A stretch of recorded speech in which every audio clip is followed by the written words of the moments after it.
Halo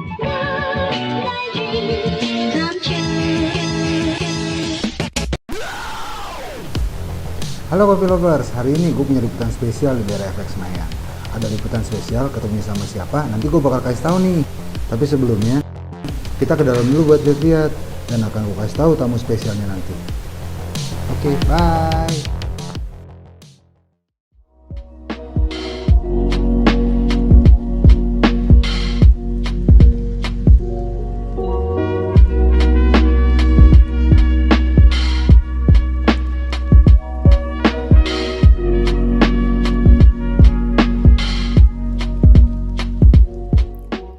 Common Ground.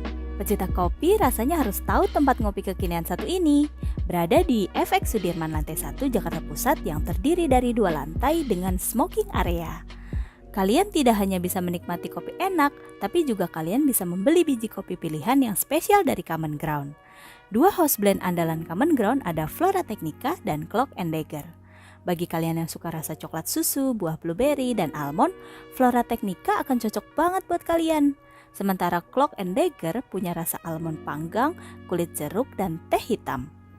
Spesialnya lagi, house blend ini merupakan perpaduan biji kopi Toraja Kalosi, Ethiopia Korwarki, dan Wahana Rasuna. Gak usah bingung, Common Ground ada tepat di sebelah kiri pintu masuk mall. Untuk cabang lainnya, kalian bisa ke City Walk serta Pondok Indah Mall. Salam kopi Indonesia, Sobat Coffee Times!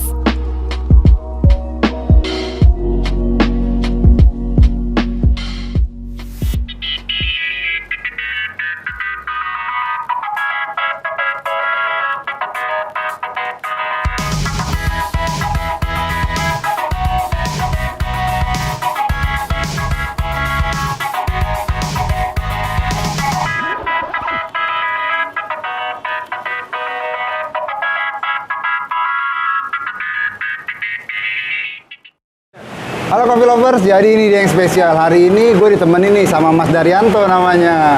Nah, Mas Daryanto ini kan baru kepilih nih ceritanya. Jadi Ketua SCAI 2021 sama 2025 kan. Perasaannya gimana? Oke, pertama sebenarnya ini bukan sesuatu yang harus saya celebrate ya. Jadi maybe this is a start for me untuk kerja malah sebenarnya. Jadi betul. bukan untuk gua happy tapi ini emang the first step untuk gua kerja sih. Jadi emang di otak in my head itu udah banyak banget program yang apa yang gua harus jalanin gitu. Tapi sebenarnya ada PR-nya nggak sih yang ditinggal nih sama periode sebelumnya, ataupun memang ada nggak sih kayak tujuan yang memang mau dicapai dari sini? Oke, sebenarnya sih apa yang udah dijalanin sama kabinet sebelumnya, betul. Apalagi dengan Pak Syaf, dengan udah dua period dia di sana, itu bagus banget. Jadi ada program emang yang menurut gue aja ya, supaya lebih santai ya. Santai. Itu emang udah jalan, apalagi di bagian perhubungannya dengan pemerintahan itu udah bagus banget. Betul. Jadi emang itu yang kita muda-muda ini nih, yang kabinet yang baru ini nih. Iya, itu yang saya suka itu loh. Emang harus pakai vehicle yang udah ada jalan sebelumnya untuk ngejalanin ke depan ini. Tinggal melanjutkan. Istilahnya nih kalau gerbong kereta udah ada, tinggal gimana kita tinggal taruh turbo charge doang nih. Betul. Tinggal ngarahin aja mau kemana ya. Arahnya udah jalan. Udah jalan ya. Tinggal gimana kita lebih gerbong ini kita cantikin, kita bagusin, kita bikin modern, pakai mesin baru, jalannya supaya lebih cepat. Oh iya, nah kan kita kan dari Coffee Times kemarin termasuk ikut di pemilihan ya kan agak 12 jam loh, dari jam 10 ke jam 10 malam ya kan. Nah itu kan kalau di antara sebenarnya kalau itu ada kompetisinya, bukan kompetisi, maksudnya kayak antar calon ketua umum nih, itu apakah memang ada kayak kampanye sampai black campaign-nya lah, ataupun yang bahasanya kayak ini mah pilihan tertentu, ada kayak gitu nggak sih? Sebenarnya enggak sih, sebenarnya gue mau sampaikan lagi ya, emang itu bisa meeting 10 jam, 12 jam itu emang 10 jam loh itu. Itu menurut gue yang salah satu yang apa ya, zaman jadul gitu loh. Jadi iya. Demokrasi dan segala macam. Jadi udah kayak meeting DPR MPR aja gitu. Jadi I think kedepannya dengan semuanya bakal kita modernize everything, sistem-sistemnya, ada ART segala macam, itu bakal mempercepat semuanya sih. Jadi emang gue mau semua lebih efisien aja sih kedepannya. And antara calon waktu itu sebenarnya emang me personally gue udah contact few of the calon-calonnya. Michael Utama, Rinaldi, and a few others itu emang itu visi misi kita semua sama. Betul. Jadi kita udah siap, apalagi antara Michael dan Rinaldi. Waktu itu kita bertiga, gue udah kontak mereka. Siapapun yang menang, kita bertiga siap kerja. Di dalam kabinet itu, soalnya kenapa? Visi misi kita semua sama kok. Betul. Ya kayak saya juga ngebaca nih visi misi ini. Semua sama. Gini yang saya lihat gini kan untuk di asosiasi kopi ya. Untuk di Indonesia ini sendiri kan mungkin nggak cuma SCAI, nggak cuma aksi gitu kan. Ada ASKI dan lain-lain. Nah nanti kalau dari Mas Daryanto sendiri nih, ada nggak sih kepengen nih kolaborasi sama organisasi yang lain? Itu udah pasti. Jadi itu sebenarnya bukannya kepengen, itu emang udah harus gitu. Jadi apalagi dengan ada Aiki, Gaiki, Kopi dan yang lain-lain gitu. Dan apalagi kita juga asosiasi kopi bukan di Indonesia doang kan, ada yang di Singapura, ada yang di Malaysia dan segala macem. Emang tim kita boleh dilihat sekarang kita tim yang paling muda, paling dynamic, and itu yang gue pengen sih di sana gitu. Jadi kita lebih kreatif dan segala macam, dan kedepannya why not kita dengan pengalaman asosiasi yang lain punya, kita harus bisa berkolaborasi. Nah, tapi gini, sejauh ini kan memang sudah dari SCAI sendiri juga Madar udah bakal terjun langsung nih, ya kan? Ada nggak bukan perbaikan ya, maksudnya lebih kayak ke dari visi misi Mas Dar kemarin kan ada 3 tuh. Nah itu yang sekiranya bakal didahulukan itu yang ke arah mana sih Mas? Oke. Pertama, saya sudah buat tim kabinet itu yang isinya ada kreatif tim. Oh, ada kreatif timnya ya? Kreatif timnya. Itu menurut saya yang paling awal yang saya bakal jalanin. Jadi, digital and creative marketing.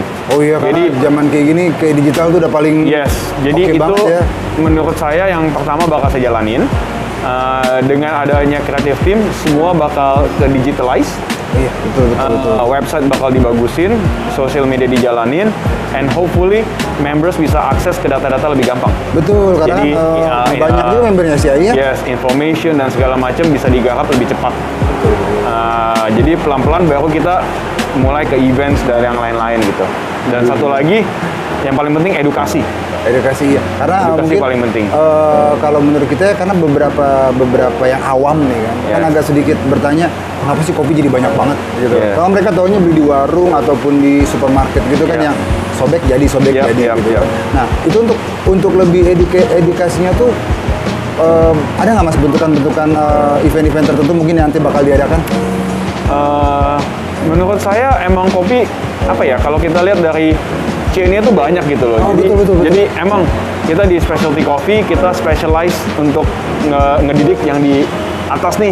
Specialty coffee ini apa gitu loh. Tapi di satu sisi kita juga nggak bisa melupakan yang di kalau di value chain gitu. Jadi kalau di Indonesia tuh saya nggak tahu deh kalau di bahasa Indonesianya. Yang paling value chain lah, pokoknya value chain ke bawahnya itu masing-masing emang kita harus edukasi. Soalnya kita nggak mungkin Indonesia produksi jutaan ton, specialty coffee cuma 100.000 ton, 900.000-nya mau dikemanain? Betul. Karena gini Mas, yang terbentuk di masyarakat maupun di negara kita itu sendiri adalah dari sisi iklan aja tuh lebih untuk kopi tradisional ini nggak pernah diangkat gitu loh. Jadi orang kayak cuma tahu gambaran bahwa ada loh petani kopi di Indonesia, ada loh perbukitan kopi gitu kan. Cuma untuk lebih ke spesial kayak kopi-kopi Gayo, kopi Lampung, kopi dari mana-mana tuh kan kayak kita hanya tahu itu ketika kita datang ke roastery nih, gitu. Nah itulah yang memang bakal Mas angkat juga itu ya. Makanya nanti kita di tahun ini,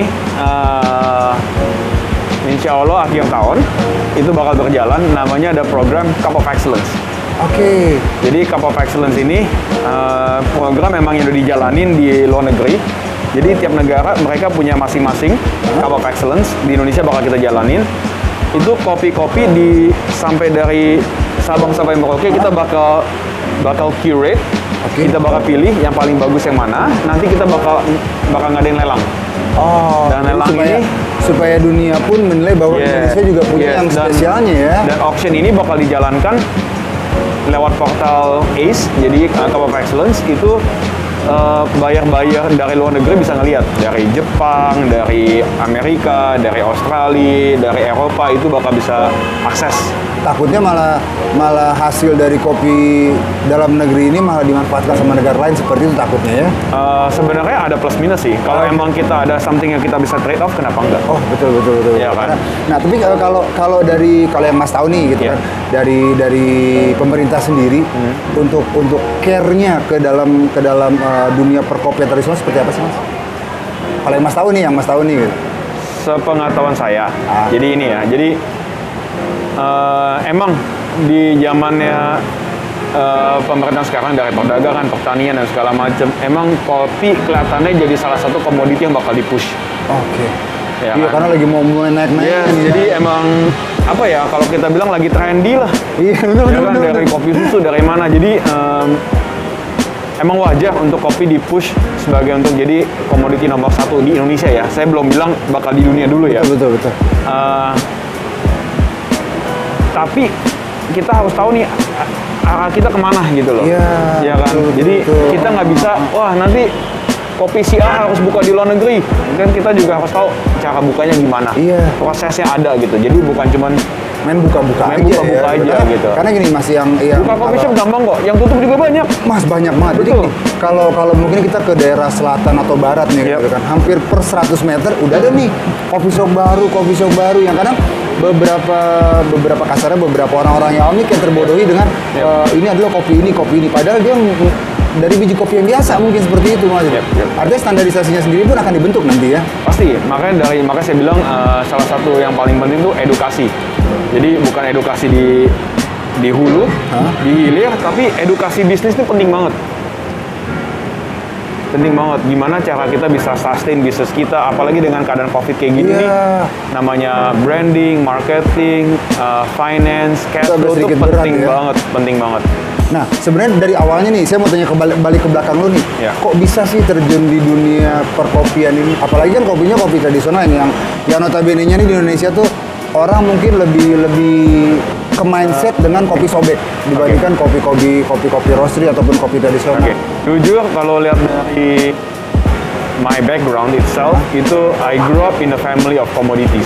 Oh, jadi ada latar belakang keluarga juga ya? Jadi perusahaan bokap gue, perusahaan kakek gue tuh emang asalnya di Lampung. Kita udah berdagang kopi, sawit, semuanya lah, macam-macam komoditis. Jadi emang udah hidupnya dari sana gitu. Artinya nggak cuma di organisasi ini doang, di rumah pun gerbongnya sudah ada ya? Udah ada gitu. Ya? Jadi dari kecil emang dari sama bokap gue udah dikasih minum kopi terus gitu. Jadi dan apalagi yang paling bikin gue kesan tuh pas gue sekolah sih. Jadi when I was in the States gitu, jadi itu tiap hari minum kopi. Bukan cuma jadi satu kebutuhan, tapi jadi kayak memang yang buat lebih santai kali ya? Iya, jadi santai. Jadi tiap pagi tuh harus minum kopi, tiap siang buat sekolah, ya kalau udah mau exam, sudah mau ulangan pasti minum kopi. Jadi kopinya ya. Dan apalagi waktu itu pas pertama kali gue balik ke Jakarta di tahun 2006 waktu itu. Oh, jadi sempat keluar juga ya untuk belajar di Singapura, bikin gimana cara bikin barista, berarti bikin emang kopi dan segala macam. terjunnya nggak tanggung ya? Oh iya, langsung masuk. Nah, itu gini, kalau ada nggak sih kendala paling utama tuh apa sih ketika memang kita mau mengangkat kopi seperti ini yang notabene kita jadikan usaha nih? Oke. Itu ada nggak sih kendala? Jadi emang waktu itu kendala pasti banyak, tapi kita partner berempat tuh kita masing-masing punya kelebihan masing-masing. Jadi gue lebih yang tahu kopinya. Ada the other partners, Aston dia lebih ke branding, Philip lebih ke distributions. Ada satu lagi mantan juara barista Indonesia, Joshua Tanu. Oh iya, tahu. Itu dia lebih specialized in finance. Oh, jadi memang terbentuknya. Iya, jadi kita masing-masing berempat punya kelebihan masing-masing. Kita jalanin dan itu pun nggak gampang gitu. Awal-awal kita buka kafe sempat tutup. Oh iya. Gue sama Aston sempat ke Australia coba nyari-nyari ide, brainstorming, dan akhirnya ketemu bisnis model yang pas. Nah, itu keluarlah Common Grounds pertama di City Walk. Di City Walk yang pertama kali itu ya. Nah, nama itu dari mana, Mas? Nama bisa jadi Common Ground nggak yang memang untuk beberapa tempat-tempat roastery maupun coffee shop ini kan punya nama yang unik-unik nih, gitu kan. Saya pun pertama kali tahu Mas Dari Antoni di Common Ground itu apa sih gitu? Kalau orang mau tahu nih. Yes, of course kita pakai jasa orang branding kan. Jadi dia kasih a few names, tapi itu gue juga inspired dari salah satu cafe di Australia yang gue suka nama Grounds-nya itu. Jadi Grounds itu kan bisa banyak meaning to it ya. Jadi Common Grounds tuh kayak titik temu dan betul. Grounds Coffee. Tapi when Aston proposed to me that name, kita berempat udah langsung oke, gue suka banget nama ini. Udah langsung jalan. Udah langsung fix tuh nama itu ya. Fix, gitu. Nah, terus penentuan lokasi untuk membuka cabang ataupun memperpanjang tangan di bisnis ini, apakah harus di mall seperti City Walk atau DFX ini, ataukah mungkin ada pilihan lain? Menurut gue, bisnis tuh is all about adaptation ya. Oke. Jadi kita nggak bisa fix, gue harus di mall atau gue harus di standalone gitu. Betul. Emang pertama-tama pas kita buka Common Grounds, mall emang paling laku. Jadi mall tuh emang traffic pullers gitu. Jadi lu mau kemana pun orang pasti ke mall. Betul. Tapi selama pandemi ini kita juga harus beradaptasi. Sekarang ini malah yang di tempat-tempat di luar mall yang lebih jalan. Lebih jalan ya. Nah, nanti kita bakal ada tempat di luar mall yang bakal kita buka bulan depan. Itu di Menteng nanti. Nah, itu berasa banget nggak sih Mas adanya pandemi ini ke dalam kegiatan usaha dari Common Grounds ini sendiri? Pasti ya? Pasti banget. Dan apalagi kita majority di mall, waktu di limited banget. Oh iya, sekarang sampai jam 7 ya? Di sini juga? Iya, jam 7, jam 8 mulai hari ini. Oh, mulai hari ini jam 8? Terus seating capacity kita juga dibatasi ya? Dibatasin dan emang kita harus jaga aman gitu. Tapi gini, bisa nggak sih menimbulkan image bahwa yang dijual di Common Grounds itu lebih ke middle to up karena di mall? Ada nggak sih orang yang akhirnya terbentuk seperti itu, Mas? Oke, jadi awalnya emang pasti. Jadi dengan nama Common Grounds saja, dengan style kita yang kayak gini, itu pun kita juga banyak customers ya, banyak di orang kopi juga lihat, ini Common Grounds sih franchise ya? Oh iya. Enggak, itu sebenarnya merek Indonesia sendiri gitu loh. Karena Indonesia kan udah famous satu nih, ada lagi dibilang itu franchise ya gitu. Jadi kita pengen ikut-ikutan gitu kan. Sebenarnya we are a local brands, tapi the way how we brand it itu emang kayak merek-merek di luar negeri gitu. Iya. Jadi, betul. Ya banyak banget yang ngomong kayak gitu. Dan gara-gara orang punya image ini merek dari luar, jadi kesannya tuh emang kita di atas. Oh, seperti itu. Nah, tapi kita juga ada satu merek lagi yang cater to semua lah ya. Indonesia banget lah. Indonesia banget. Jadi itu di Pondok Indah kita ada namanya tempat ngopi lokal. Apa namanya? Tempat ngopi lokal. Tempat ngopi lokal ya. Di Pondok Indah Mall 1. Mall 1 ya. Itu makanan Indonesia, kopi ada itu juga semuanya. Kalau di sini untuk pure kopinya ya. Yuk mau nyari gado-gado ada apa gitu. Gini, Mas Dar, apa namanya? Untuk pemilihan biji kopinya nih, itu Mas Daryanto yang langsung turun atau memang sudah membentuk tim yang untuk mendapatkan biji kopi yang paling bagus? Dari awal, yes, saya yang pilih sendiri. Sekarang saya sudah ada tim di roastery pun juga udah ada managers macam. Iya. Jadi tapi saya masih ikut cupping sih. Jadi saya masih harus ikut curate kopinya kayak gimana dan segala macam. Jadi kerja double ya? Double. Nah, oke Mas, terakhir. Ada nggak sih Mas pengalaman terbaik dari kopi ini, sama yang terakhir adalah ada nggak pesan-pesan untuk beberapa pengusaha nih yang mau ngebangun kopi ini lebih baik ataupun mau memulai di industri perkopian ini? Kesan-kesan paling baik ya? Sebenarnya sih me personally saya suka proses gimana cara ngebentuk bisnis dan even jalanin event dan even I like the process of teaching people. Makanya di Common Grounds sendiri banyak barista yang saya latih sendiri sama tim-tim saya untuk menjadi juara-juara barista. Salah satu mungkin momen yang paling mengesankan pas Jasin juara 4 di dunia ya. Itu salah satu cita-cita saya mengembangkan seseorang sosok yang bisa jadi figur di perdunian kopi, dan nanti sosok orang itu bisa ngajak balik ke bawah. Betul, dan dia bisa memberikan motivasi ke teman-teman yang mau belajar. Jadi apa ya, kayak image gitu. Jadi orang ini bisa jadi juara dunia. Gimana gue pengen jadi kayak dia. Gitu. Iya, nah betul. itu prosesnya tuh nggak segampang itu, tapi itu malah jadi satu figur gitu, dan mereka harus belajar gitu. Karena sempet kayak kalau saya pribadi sih Mas dengar kata barista dan bartender gitu kan. Jadi kan kayak dari dulu tuh orang berpikir bahwa itu mah bukan barista namanya, itu mah bartender gitu kan. Jadi kan memang ada salah satu pemikiran atau mindsetnya harus kita rubah berarti ya, antara di dunia kopi maupun di dunia minuman yang sepenuhnya gitu ya. I think it's fine gitu. Sekarang juga banyak bartender yang mulai menggeser untuk jadi barista. Makanya karena nggak ketemu dunia malam lagi. Makanya yang ada namanya Coffee and Good Spirit kan. betul. Jadi banyak banget digabung-gabung gitu. Jadi yang kayak saya bilang gitu, I don't mind having collaborations gitu. Sekarang ada bar-bar yang udah serve kopi juga. Dia tahu malam cuma jual alkohol nggak mungkin laku nih. Gue jual kopi juga nih siang gimana. Jadi di mix sama mereka ya. Gitu. Dan beberapa ada yang baru tuh di Kemang tuh yang siangnya untuk tempat ngopi, malamnya buat tempat mabok kasarnya banyak gitu. Bagus malah itu bisa create a new industry gitu menurut saya gitu. Dan pesan-pesan buat kawan-kawan yang mau buka coffee shop, jangan pantang mundur, jangan pantang nyerah, belajar terus, enjoy the process, tapi ingat cash flow penting banget sih. Oke, sama. Jadi bukan cuma bisnis kopinya, bukan bikin kopinya doang, tapi cara berbisnisnya penting banget. Karena kalau cuma bikin doang siapapun bisa ya Mas ya. Yes. Oke Mas Darito, thank you banget nih. Thank Udah you. ngobrol banyak, thank you banget. Pokoknya teman-teman gak usah kemana-mana, ikutin terus kita. Nanti kita lanjut di pertemuan berikutnya. Ini Mas, saya punya hadiah buat Mas Dar. Waduh. Wah.